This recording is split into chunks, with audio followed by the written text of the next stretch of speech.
Good afternoon, and thank you all for joining us today.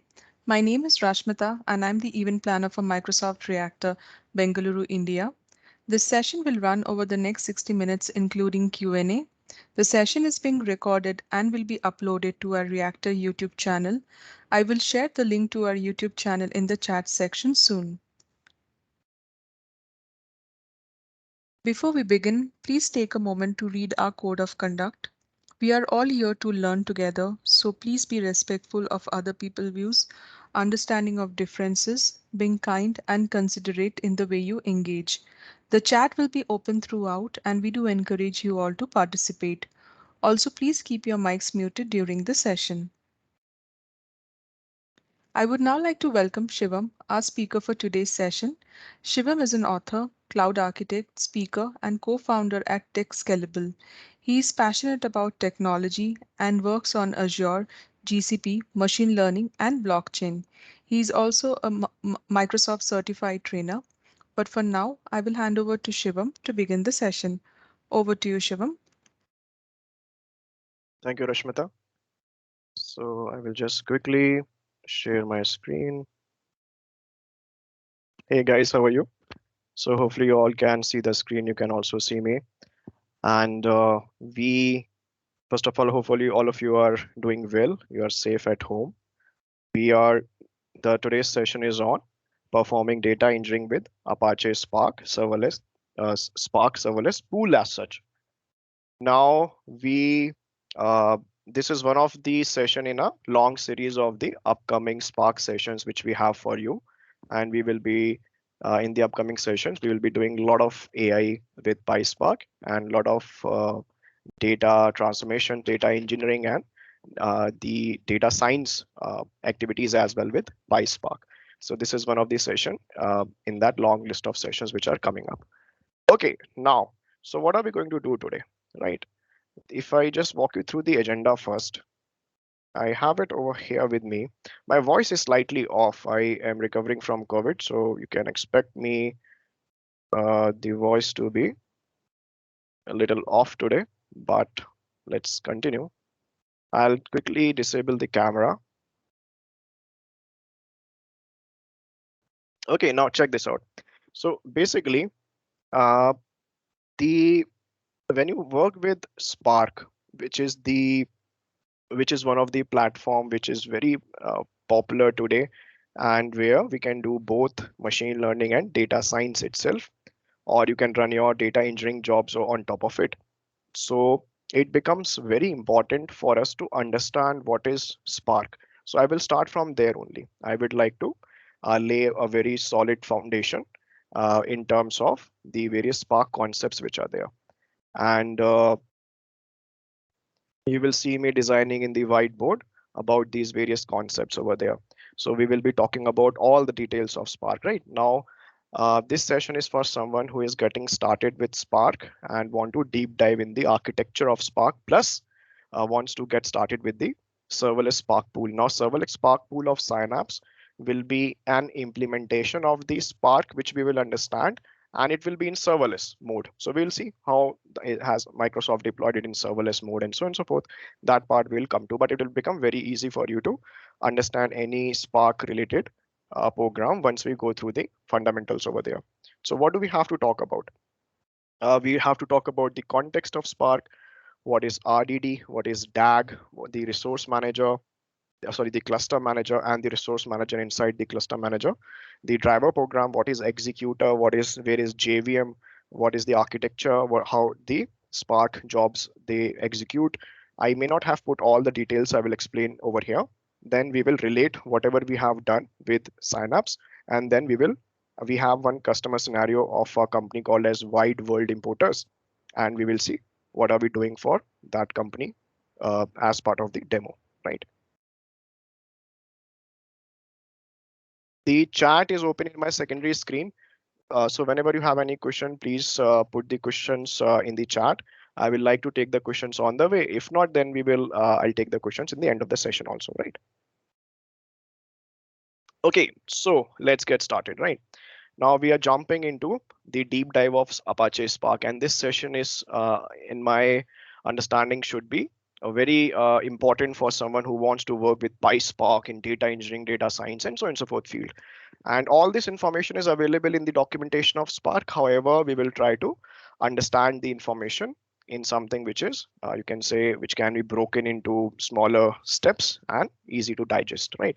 Now, there is one architecture which, if you just look up in any of the search browser, this architecture comes, right? This is the architecture of Spark, which is pretty correct as such, but this is not in depth. So because of not being in depth, when we really start working with any of the uh, modern tools like Databricks or Synapse Spark, then we are slightly confused, like what is going on, and so on and so forth. How are we working? What is the job? What is the stage? What is a task? What is a narrow dependency? What is a wide dependency? How is a stage created? How do you do the capacity planning, and so on and so forth? Your jobs are running out of memory and many more things are running slow, and so on and so forth, right? So we'll try to address as many things as we can today, and then we'll just push the others to maybe another session. Okay, now if I just so this is the high level architecture which you will find in the Spark documentation, right? So we will just move it on one side and we will come back to this for reference, and let's jump into the details of it. There are there are multiple cluster managers which are there. So one of the cluster manager is Yarn. We will be an Azure Spark, Azure Synapse Spark also uses Yarn as such. Now there is a you also Kubernetes is there. So there is a cluster manager which is using Kubernetes as well, and it is already globally available. Maybe in any upcoming session we will see if we want to go in that direction also. But the concept will remain same, right? The cluster manager may be Kubernetes or Yarn. The concepts will stick to what we will discuss. Okay, now one more thing. If you look up the in the documentation, you will find that the the implementation is done. There are multiple things like client mode, cluster mode, and so on and so forth. So the client mode is like you install Spark in your laptop. That's the client mode. So that's not really production oriented. And we will be understanding from the point of view of production the cluster mode as such, where the cluster we will deploy it in a cluster concept. Okay, so let me just sip some water, and please just hang in with me and ask your questions. So what happens is basically there are a couple of components which you need to understand. The very first thing is, where is Yarn coming over here? So I will just make a few boxes first, right? So when we have to understand Yarn, Yarn stands for yet another resource negotiator, right? And we will understand what really is it negotiating about, and so on and so forth. This is what will happen. So we will be having, I'll just take my time in making these boxes, but I will just make another one over here, and maybe like this. Right, so this is one of the worker nodes. The bottom two boxes are representing the worker nodes right now over here. Right. So and this is where you are. You are sitting over here and you are writing your data engineering jobs or machine learning jobs and so on and so forth. Right. And you have some sort of client, we can say client, you can say client app is there by which you are submitting it. That can be Jupyter Notebook. That can be anything else, which we are just putting as a client over there. Right. So what happens in Spark architecture when we deploy with Yarn? Yarn is the one which we do it in, which is the most popular one, right? Which is the one which is the standard, most popular, used everywhere, and so on and so forth. So what happens over there is basically Yarn will have resource manager and node managers. So if I make two more boxes, we will have resource manager here, right? And the entire logic will rotate around these resource managers and the node managers. So you see this is the node manager. So in Yarn architecture, we have resource manager and node managers. So let's put it, let's say resource manager. So resource manager is that central thing, right? Central authority, which is responsible for the resource allocation to all the applications which are running in your against your cluster right now. What is this node manager doing? This node manager is the one which is one per worker node. So manager. So this node manager is responsible for the left hand side worker node, and this node manager is responsible for this one, like this. And they are, you can say they are reporting back, or they are updating the resource manager regarding all the things as such, right? Now, one thing which, okay, let me see if I can make a straight line. Okay, just go there. Great. Now, so typically, okay, now what are they managing? So if you think it through, resource manager is the yarn is yet another resource negotiator, and it is supposed to be managing some resource. So this is where we have container concept. Now these are not Docker container, don't get confused. So this is not Docker, but in these worker nodes we'll have containers.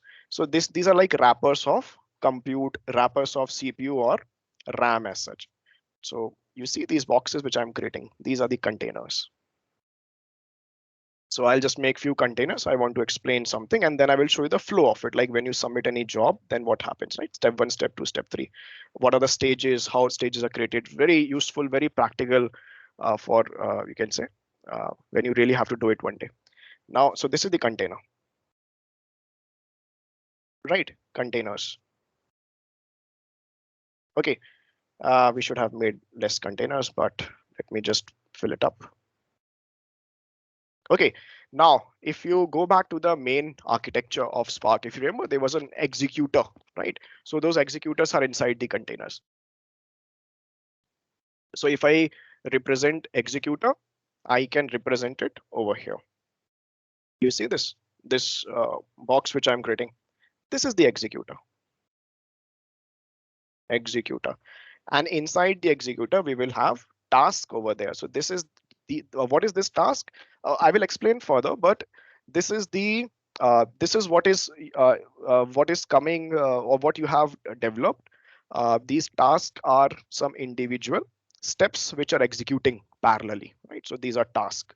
We'll say that there is a task here, and so on and so forth. Maybe another task, and other executors are there in other containers as per requirement. Now, so okay, so if I just quickly recap what we have talked, resource manager is it's the central authority which will make sure that the node managers are alive. It will monitor, resource manager will monitor the application master. Resource manager will make sure that the resource are allocated to the application and the task. So that's over here. So we'll have this central resource manager, and node managers are per worker nodes, like that. So these are the worker nodes here. Worker nodes, like that. Now in Azure Synapse Spark, the minimum number of worker nodes which you have to create will be 2. You have to minimum create 2, and then you can create more after that.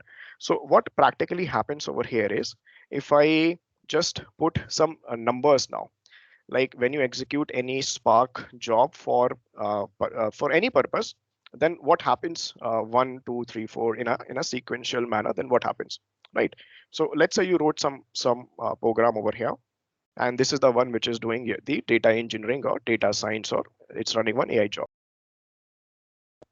So typically, the client will basically submit the application to the resource manager. So let's put 1 over there. So this is it submits the so your yarn application is submitted to the resource manager. Now what this resource manager will do, it will find one of the node manager. It will look for the suitable node manager. So I will just say that it is looking for the node manager here. So the resource manager it will find and will ask the node manager to do something for it. So what node manager will do is, basically when you submit your application inside one of the containers, so we will just try to see if we can make it slightly bigger. So in this container over here, let's make it slightly bigger so we can write inside it, right? So inside this container, it will basically launch. Let's put step number 3. It will launch one application master. So here one thing will come up called as application master. So this over here. Now this application master is very important. So what application master does is basically application master is responsible for execution of your entire application. As such, it is responsible for finding the resources or requesting for the resources. It is responsible for you can say coordinating the execution of all the tasks of your application. So one of the more important things application master came up, and then it doesn't do anything apart from that. But inside this application master, we will have the driver program. So if you look up in any of the Spark architecture, driver is mentioned there. Like where is the driver, right? So inside this application master here, driver will be there. So this box is representing the driver program. You can call it as Spark driver or driver program or something like that. But basically, it's the driver program. Now inside the driver program, you will have the Spark context over here. Now Spark context is the old word. Spark context is the one which was in the old versions of Spark. Now we have Spark sessions. Sessions, they subset or they are the ones which have all the type of previous context as part of it. So earlier we used to have multiple type of context. Now Spark session is having all of it in one Spark session. So if I just put this is the Spark session over here inside the driver Spark session like that. We will write some more details of it, but okay. So what have we done? We basically have submitted the job like this, and the resource manager found the appropriate node manager, and node manager launched the container which is having the application master. Now application master is having the driver is, and then the driver and there is a Spark session inside it. So if you look up in any of the old Spark implementation, if you're coming from it, this is what you know. This is the Spark context over here. Now we just call it as Spark session. Now, what will happen is in the next step, once this executes, this application master will basically register itself with the resource manager over there and will ask for the resources, right? So I'll make one arrow like that. And in this arrow, we will say that it is doing multiple things. It is doing the registration, and it will is asking for it's asking for resources like I require this much resources to execute the application given by the client or developer, and I'm looking for that, right? So what resource manager will do? Resource manager will go and will talk to various node managers. It will find the appropriate resources and so on and so forth, right? That we are assuming everything is perfect. We have resources available in the cluster. Things are allocated. Now, then once all of this is done, so let's put one, maybe I think this is 4. Then what basically happens, this application master will go and will talk to the node managers, right? Like this, let's say, like this, that launch the containers, and I want to execute the tasks which are there. So this is where let me see if I can put maybe 5 over there. So it is saying ask to start the container over there, and we can launch and we can execute the task inside the executor. Now, if once this is done, right? So what this node manager will do, this we'll use the same box, right? This step number 6, it is launching the maybe this node manager is also launching something over here, right? Step 6. So see, now we have one executor here, and we will use the old one. So this is one executor here. That's another executor over there. Now executor. Once the allocation of resources have been done, the driver program will be able to communicate with these executors directly. It doesn't require yarn from this point onwards. So we'll make one arrow like that. So this is going to talk with these we can say executors over there directly. So maybe step number, I think, okay, 7. So it communicates directly like this. So here, so where is my job actually executing? It is executing in these executors over here, right? In the task over there. I'll explain what is the meaning of task as such in just a couple of minutes. So let's just put one task here, right? And let's color it with some color. So this is how the flow executes at the backend when the when you submit any application to the yarn as such, or yarn is the cluster manager, then this is the flow which happens, and this is the practical flow as such. Now the next thing which okay, so how are these tasks created? What is the RDD? There is like another concept called as RDD. What is that? How are these tasks created? What happens as such, and so on and so forth. So let's put it maybe over here.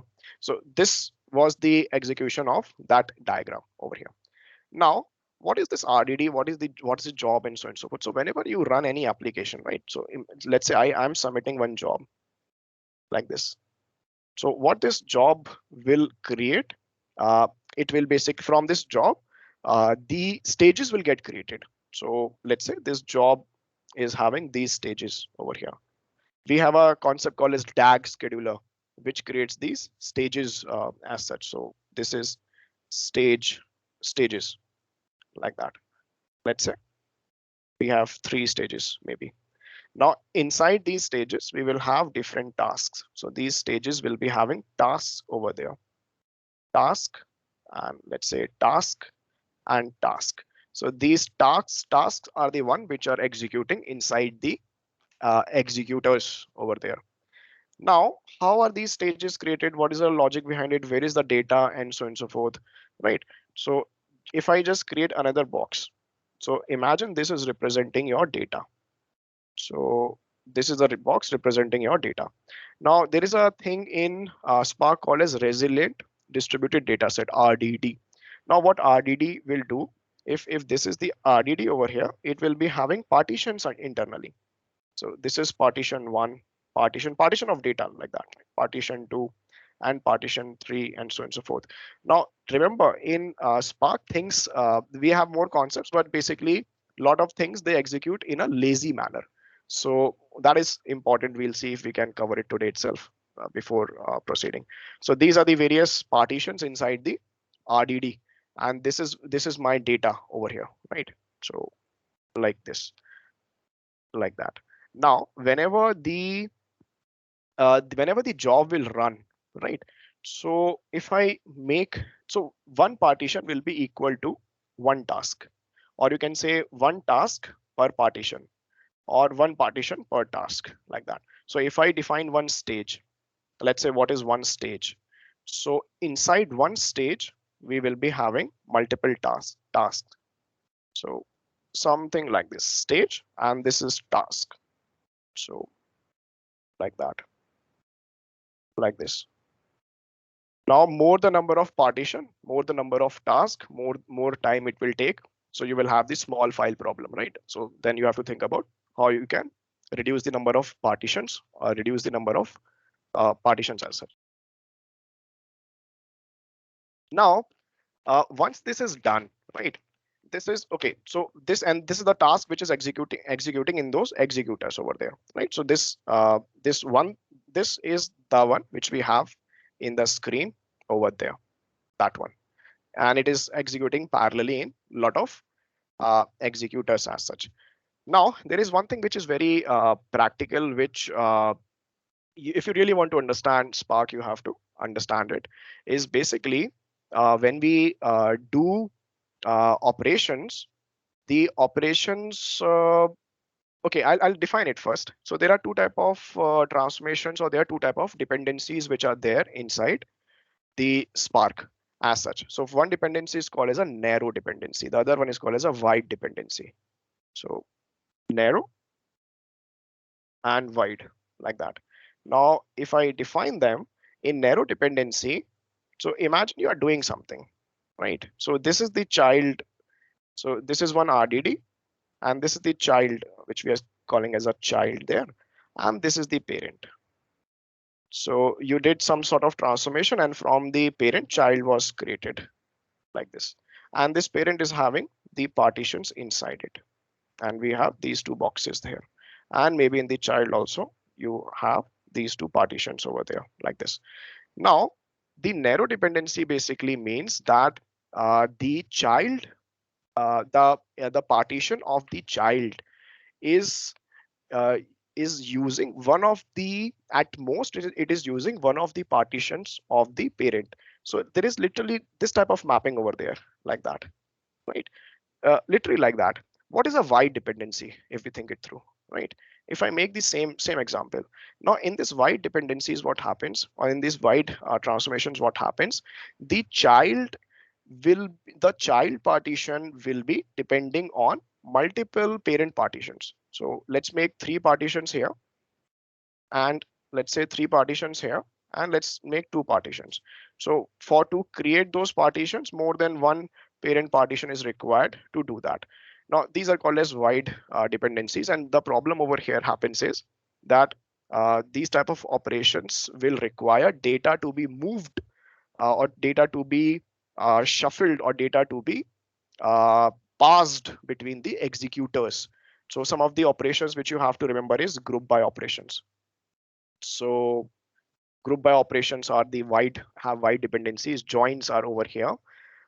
Here we can think of map operation, and filter operation, and so on and so forth. You can look up in the documentation. They will give you a big list of the operation, but this is the meaning of it. That's how it happens. The child is depending on one of the parent partition, or does it have more than one? Uh, you can say dependencies as such. So what is the importance of it? See, when you submit the job, there is a concept called as DAG scheduler. So what that DAG scheduler will do, that DAG scheduler will basically create these stages for you.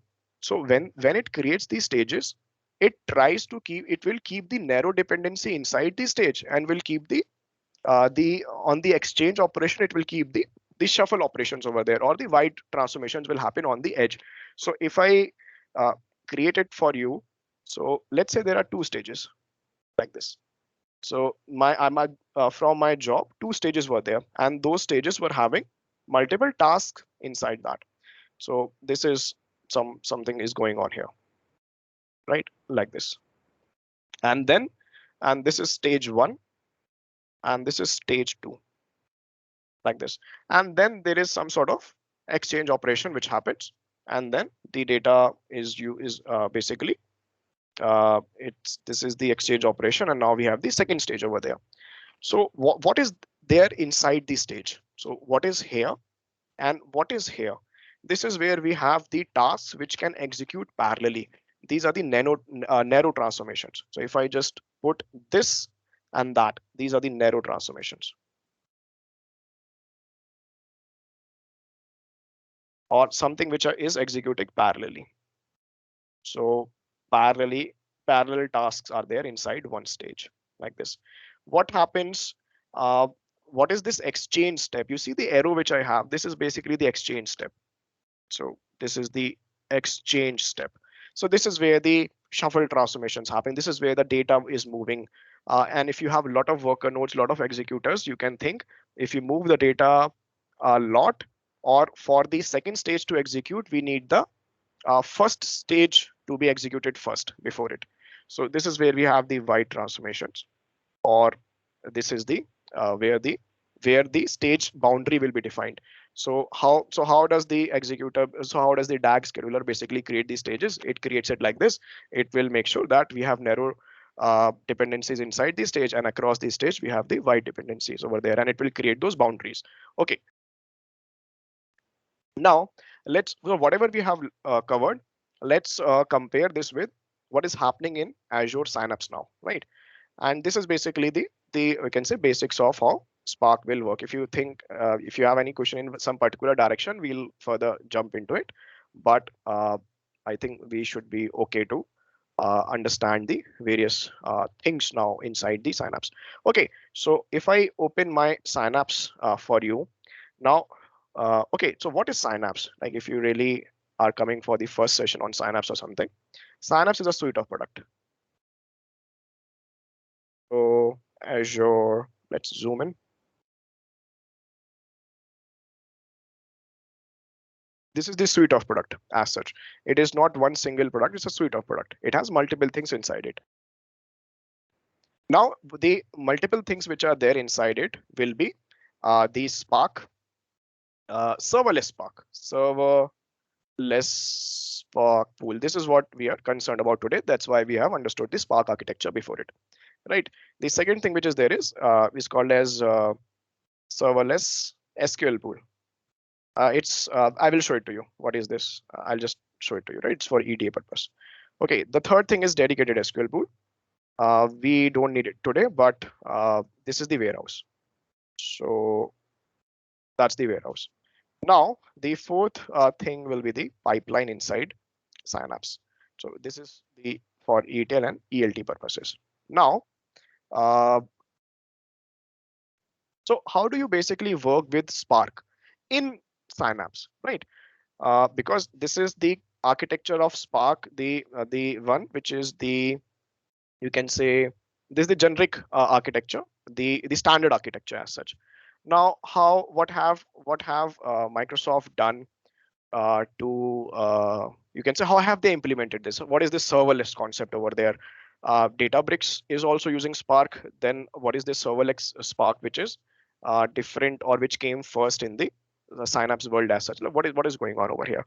So the very first thing is to be able to use the Spark inside uh, Synapse, you have to create the pool over there. Now, pool is metadata. So the Spark pool, which I wrote in the notepad, it is just metadata. So imagine I create a Spark pool 01. I actually made that. It takes, so I made it with that name. So I'm using the same name, right? Makes easy as we can recall it, or we can relate it over here. So first thing is we have to create the Spark pool. So what is the Spark pool is just metadata. I don't have to pay for it. Just by creating it, it does not cost me. If I just make it, right, it doesn't cost me. So how do I do it? If I take you back to my uh, Synapse, we basically will go to manager. I'm sorry, manage, and we will click on new. Sorry, not this one. This one. We'll click on this. We'll click on new Spark pool. So now what is it having? We have to give a name here. Is it isolated compute or not? Isolated compute basically means in one of the bigger configurations of Spark pool, they have given the capability or the ability to the customer that you can have dedicated server, and the jobs your task will execute in your physical servers at the backend, which are dedicated to you. This is that concept, right? It is for the massive cluster size. If I, you may have to check it again, but if I'm correct, the cluster size, the cluster should be having somewhere around 500 GB RAM or beyond, like that. That's the minimum required. So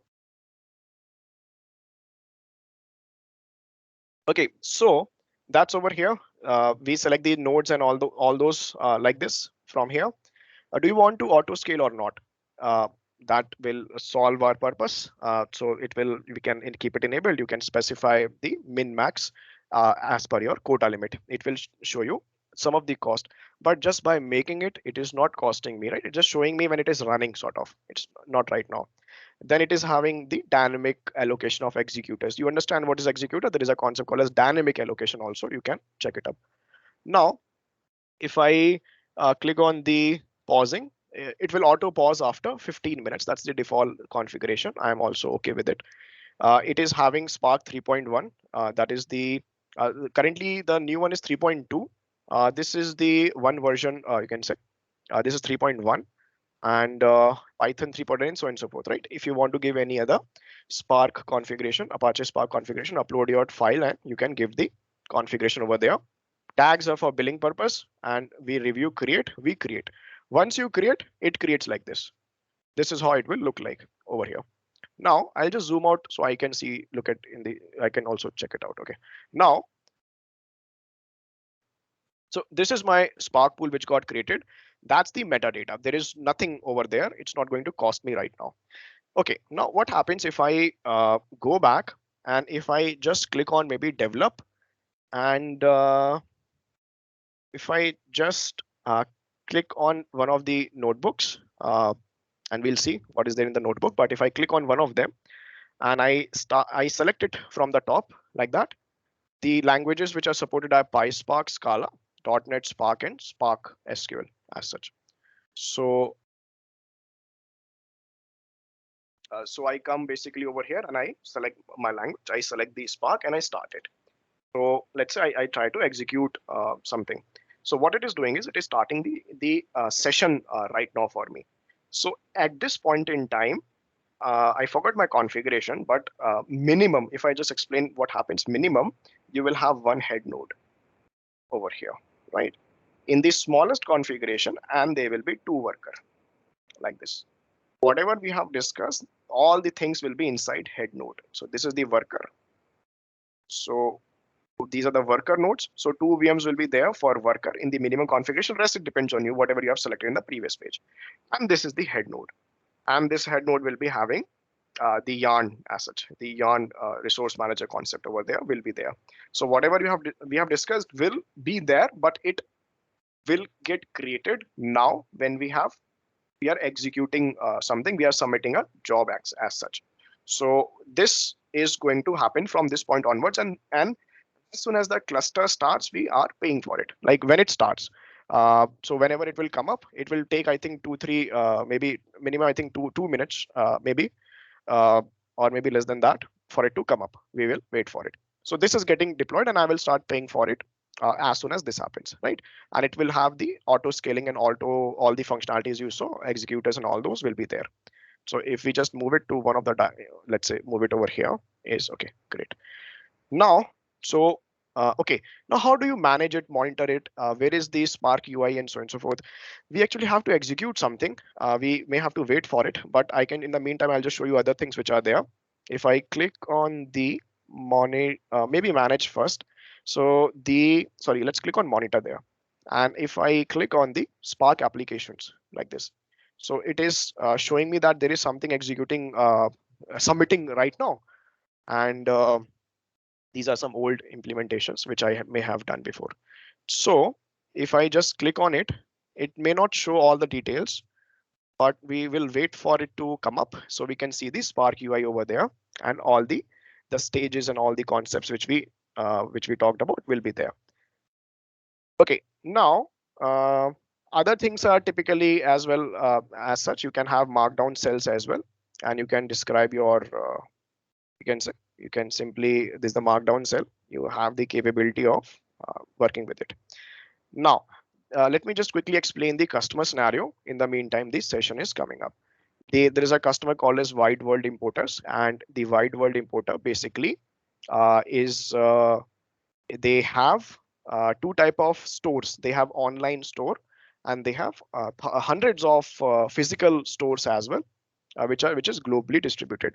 Now, what they want us to do is they have a couple of requirements as such, as such, one of the requirement is that they do not want to send, they want to understand the customer more. They want to explore the data of the customer. They have gathered a lot of data. That data is there in data lake. So I have this data lake with me over here. Sorry, this is, if I click on my resource group, this is my data lake over there, this one. And inside this data lake is where they have their data. How the data came here, that is not our concern. It might have come from some ETL pipeline, may have come from some stream job as well. Now, basically my data is there. We have a lot of different type of, you can say a lot of different type of, you can say data points are captured. We have the customer information, machine learning data is there, user profiles are there, sales data is there, and in the sales directory, yearly data is there, and then inside that maybe quarterly, and then monthly data, and so on and so forth, and other files are there like this. Now, so how do I, so from the point of view of data engineering, I want to visualize my data, I want to load it, I want to work with it, right? There are multiple different type of files, Parquet, JSON, CSV, everything is there in data lake. So what we do is, I'll just duplicate this page. So I don't have to go back there. I'll just duplicate it. So very first thing which you can do is which Synapse has is a way in which is there in Synapse, which is very good, is the linked services. I don't have to manually go and create the service principles like we have to do for other Spark products in Azure, right? If you are aware of what I mean. So here what we can do is we basically have the linked service concept. Linked services is the connection configuration. Now you can create it, you can use it in a more staged manner. This is in a sense. So we have these link services. You connect your locations which you want, from where you want to get your data. Now, once you have connected this, so it's not a very big deal. If I just click on one of them, just want to show you how does it look and feel like. Okay, we are reading from data lake. So let's just type data lake there. Okay, Gen 2. Okay, this one. So it will just ask you the details like this, like connection configuration. How do you want to do it? Service using service principal, not using service principal, manage identities, and so on and so forth. So uh, capabilities are there. Now you select it from here, you test the connection, everything is done. It will show something like this over there. Once it shows over there, it will also be visible in your data console or in the data tab over there. And you can click on linked services like that. You can expand it. And this is the one which this is my data lake, which I have here. And this is what I was showing you before, the wide world importers data set. So from the data engineering point of view, if I want to visualize something, right?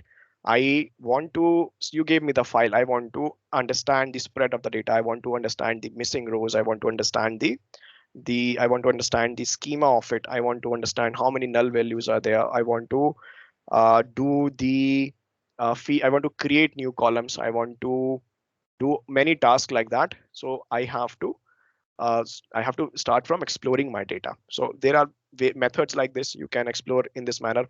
Not really very practical, but it's an added luxury which you have. Now, okay. Now, if I just take you back to my node pad over here, you see this serverless SQL pool. Okay, let me just put that through. So imagine you have this file. It can be any other file. It's let me click somewhere else. Great. So this is one of the file. Now I want to visualize this. It's a CSV file. It's still possible for me to visualize with any other editor. But imagine if you have a Parquet file, you cannot visualize with any other editor as such. Now how can I do it? We basically can run the SQL scripts directly on the data lake itself, on the source of the data. So if I do something like that, and maybe if I can execute it, something like this. So if you see, it is saying build in. So what that build in basically is this build in serverless SQL pool for exploration of the data. It is built in over there, and it is totally serverless. So it's like you run your query, and that's when the job execute, whatever number of rows it fetches, that's what you have to, will finally be costed accordingly. So I will be able to visualize my data. You can say maybe you can say by just running SQL queries on the source of the data. You can set headers over there. Header is not there. You can set first row as header, and so on and so forth. So what this will help us in doing is we can do EDA on the data without loading it in the Spark cluster. So you don't have to create the Spark cluster in this point in time. You can simply explore your data without loading it into the Spark cluster. But okay, now you did it. You found, okay, there were so X number of things, and now you're pretty comfortable. You have a strategy in place, what you want to do with your data. Now, similarly, they also have given the capabilities of just loading the files in the data frames like that. So this is the one which will run against the Spark cluster. So if I execute this, this is going to basically do the same thing, but it will do it against this cluster if I run it over there. Now, if I just take you back to the file, all of that is already executed here, right? So we have the ADLS name over there. So the wide world importers, they have JSON files they are looking, and the JSON files are nested as well. So they are looking some way to flatten those nested file. We have explode functions are there. Use the explode function, it will flatten your nested file. The notebook which I will give you today as the post session execution, for the post session execution as such, everything will be there, whatever we are saying, and more things will be there, right? You can please go through it. So now we are just loading the data, and if I execute it one more time, I just want to see the I just want to show you the Spark. Okay, yeah, I can see it here. So this is the Spark UI. If you work with Spark, you will be very familiar with this. Now it is showing me some jobs, and these are some old jobs which I may have executed before just to check whether it runs or not. So these are those jobs which are submitting, and then stages were there. Remember the DAG diagrams and stages were there. So let's see if we can see one of the uh, tag. It's too big. Okay, 1 second. Okay, so okay, it is not fitting in my screen. Let me click on another one, which may be slightly smaller. Not sure. Okay, so and the narrow transformations were there inside the in one stage, and then the shuffle transformations were there, which were making the boundaries of that. So this is what I was talking about. You see this, like stage 9. See, like that. So various things are going on, and I think it's only one stage over here. So all the details which you would like to see from the point of view of how many executors do you have, you can find it, what executed where. So right now I have these are the three VMs which are there: 73, 6D, and 94. Driver is there on one of them, and these two are the other VMs. So if you go back to the main diagram, the this is that head node and two worker minimum, like that, and then it can further go up, but that's what there is. So it is having uh, and it has executed some task and jobs and all that writings. So if I click on the other tabs for you, just to show you if there is something which we would like to go into depth right now. So okay, okay. So this is that's why we were going through the jobs and the stages and the tasks to understand that when we open this, we should be able to visualize it with the help of the diagram. Now, if I take you back to my notebook, uh, is I think we were executing it in this tab, maybe, or not. So we'll close the other tab. I think it's showing me some issue if you open it 2 times or something. Okay, now check this out. So, okay, now we have the okay, so this is the so we have functions like you can display it out. So transaction ID, customer ID, products IDs are there. Quantity, price. This customer wants to, if you want to retain your customers and you want to, there is a concept called as there is a life cycle of there is a customer's value. There is a life cycle of the customer value, which is like forecasting the future purchases of the customer as well.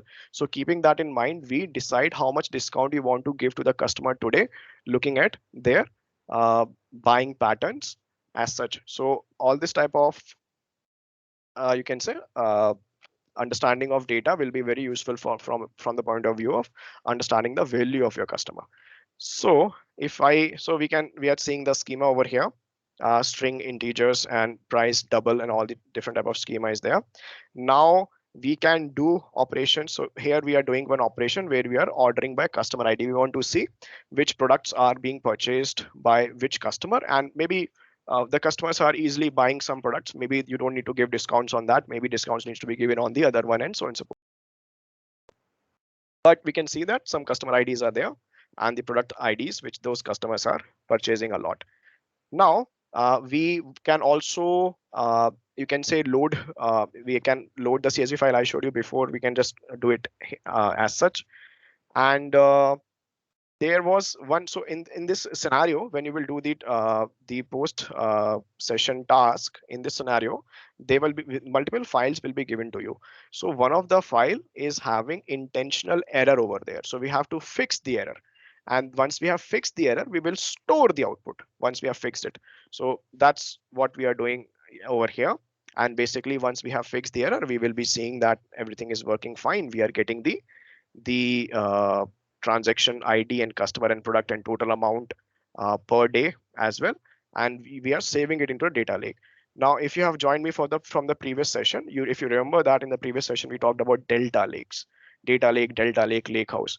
So delta lake is there in Synapse as well. It is not being used right now, but if you are there for the session, that concept is also here, right? So right now, that is not what we are doing. We are simply saving the fixed file in one of the directory locations, sales hyphen fixed, and which if I just go back to my data lake, I can click on the container and we will be able to show you that the uh, in one of this, let's see what was the file path, sales POC. Okay. So here basically we have the file. So this is the fixed Parquet file which is there. It was having some issue. I fixed it. So now, okay. So this is something, and then after that, you will also be executing another notebook which I may have with me here.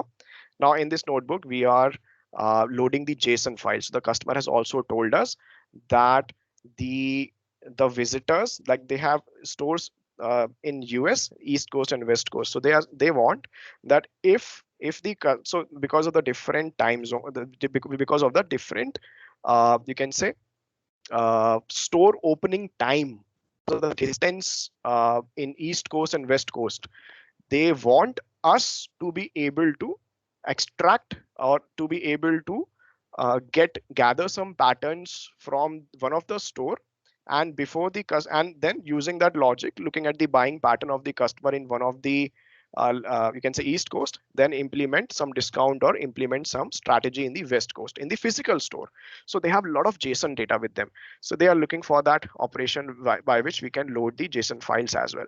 So what I have done over here is I'll just skip through it. But basically we have one folder where a lot of JSON files are there, and we are loading it like a star.json. Now, if I just show this to you, it will be, so this is how it prints out like that. It is not really readable. It's difficult to read. Now, if you want to flatten this, we have the functions with us. We call it explode as such. What it will do, it will simply flatten that. Now that same data is now here, something like this. Visitor ID is there in the store, and then the purchases which they have done, and so on and so forth. So on top of it, you can then find the the items which are mostly purchased, or the items which are mostly selling. You may want to put it in some particular location, and so on and so forth. So all of this detail is there in the in this link which I'm putting in the chat window, right? I'll take your questions. We have around 5 minutes left with us. Let me take the questions, and your task for post this session is there. Okay, so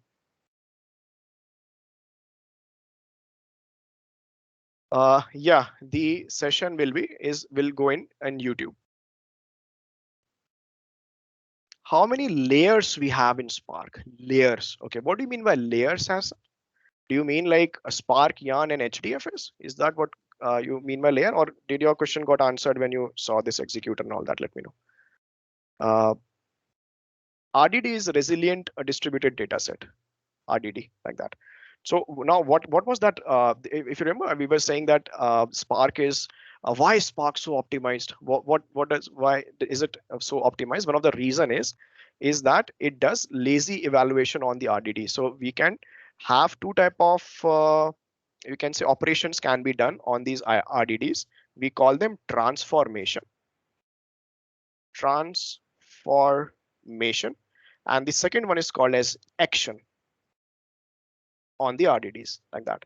So whenever we do any transformation, the return is is an RDD. So it is, you can say, new RDD gets created like this. Now, but is it really, so if I do that, like if I do any filter map operation, will it really do it on the cluster? Answer is no, it really doesn't do it. It executes in lazy manner. So uh, there are many analogies which we can think of in over here.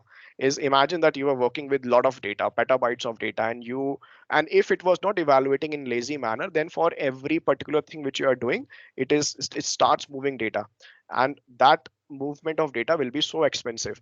So what it does, it creates the DAG diagrams, it does the optimization, it ensures that something which can be cached is cached, and all those optimizations which make Spark so fast are coming from the RDDs, and a lot of them are just because of the lazy evaluation of the transformations which happens on the RDD. So what type of transformations are done in lazy manner? Map operation is lazy, filter operation is lazy. So nothing happens, like literally, it doesn't do anything, right? So it's not that data get moved or loaded or something. It doesn't do anything. It's just like a, you can say, just like a virtual data set where data is not there in the point in time. Now, what are actions? Actions are the ones which are eager. These are implemented immediately. They are executed immediately. So immediately like that. So if I just go back to my diagram, I can really say that whenever I do any action, that is the one which will submit the job, and that is the one which will start creating the stages, and then we have to execute it. And in this diagram, I can say that whenever any action happens, and that action will basically, you can say, will do the job run over there. So job run. So actions are immediately computed, right? What are the type of actions? If you just want to know few of them, we have reduce. Reduce is there. Collect is there. Collect, reduce, count, take, for each, and so on and so forth over there. Let me just go through the questions.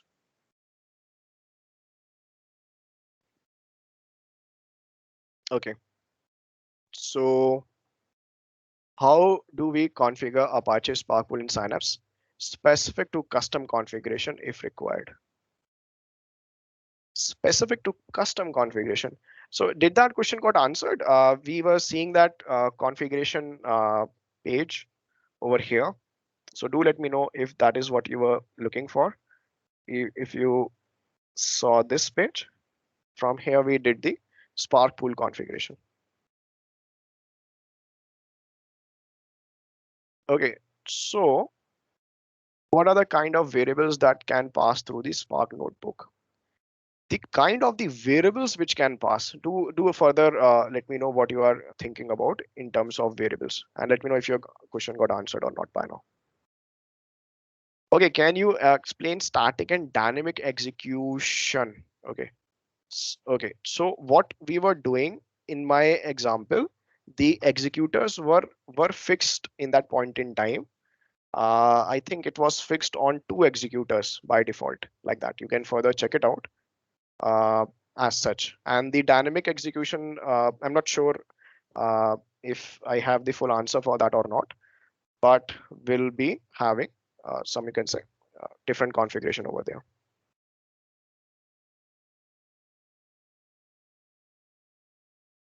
Okay, okay. Then I think we are dot on time. And what are the advantages of Synapse over Databricks? Advantages of Synapse over Databricks. Okay, so Databricks is actually Databricks is a Spark cluster. So Spark cluster. Now, what I so if you have to compare, you can compare Databricks with the serverless Spark pool as such, in a sense. Now, Databricks also implement lake houses, right? If you have joined me for the previous session, we have talked about Delta Lake and lake houses as such.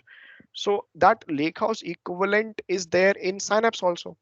Uh, the comparison will not be apples versus apples because the Databricks doesn't have dedicated SQL pool concept. It doesn't have that MPP warehouse over there. It doesn't have the ETL pipeline creation. Like if you know Data Factory, it doesn't have that. You have to use Data Factory with it, or you use the ETL job with the Delta Live tables as such.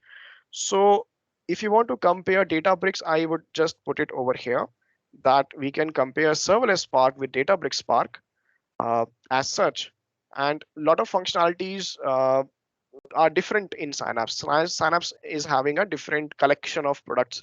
So one of the things which Microsoft suggests, I'll just put them forth right now, is that if your customer is looking for multiple things, like your customer one says that I am looking for a warehouse pipelining concept, ETL, ELT, EDA functionalities without cluster loading, Spark functionalities. If multiple things are there, go for Synapse as such. If they are not looking for that, let's say the customer just comes and says that I am looking for the Spark cluster, they can go for Databricks. They don't want the other three functionalities of Synapse over there. Then why should you confuse them out? It will further, they have to further think about making it secure and using service principles and so on and so forth.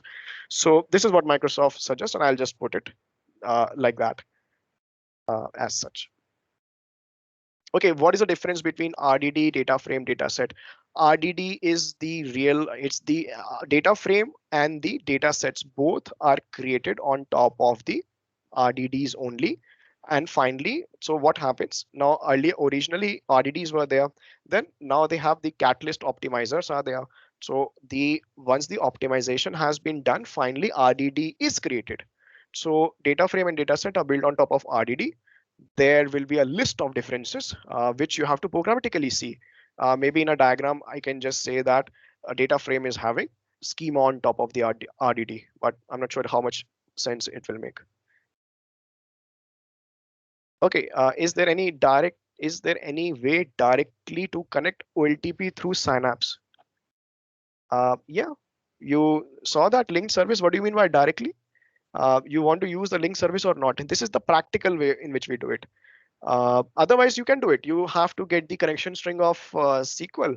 You need to have the connection, you can say the connection, the network should be open, firewall should be down, and then the connection will can establish. But do it from the with the help of linked services. Don't directly do it, because where are you storing the configuration file? Don't We don't hard code it, right? At the back end, once we integrate with DevOps, with your let's say GitHub or Azure repo, all of whatever you do in the Synapse will convert into ARM templates, and then we have the parameter templates over there, parameter files, and then we secure them with Key Vault. So all of those things happens if you use Key Vault, if you use linked services and so on and so forth. So use linked services. Okay. Yeah, hi Shivam. I just want to know, like, so far we mostly exploring the loading the data from the files in CSV or JSON format, right? So my question is like, is there any other way we can directly get the data from the database server and use Azure Synapse? So through LinkedIn, through link Yeah, service, we can connect the yeah, SQL Server DB. Then from there we can elaborate. That's what you're yeah, referring, right? yeah. Correct. So once I do that, it will show over here. So all the linked services will show in my you can see this is like you see it over here. If I connect one Azure SQL or Postgres or something, it will also show in my console over here. I can normally work with it using linked services. Okay. Thanks, so. Right? Okay. Okay. So if there is any other question, then let me know, guys. Or otherwise, we are dot on time. We will wind up, and we will in the upcoming sessions, we will not be covering the Spark basics. We will just hit the advanced concepts over there.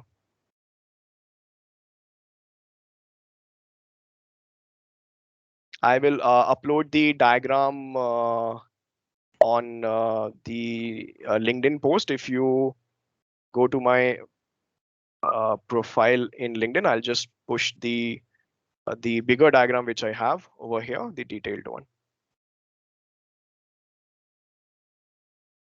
Okay, then Rashmita, we can. Yeah, we can end the session. I don't think there is any more questions. So thank you, Shivam, so much for the session, and thank you all for joining us today. Please feel free to share your feedback about today's session. Also, please use the Learn module link shared in the chat section. This will give you access to additional resources to take your learning further. Also, please visit Microsoft Reactor Bengaluru meetup page for more upcoming session. Thank you all once again and enjoy the rest of your day.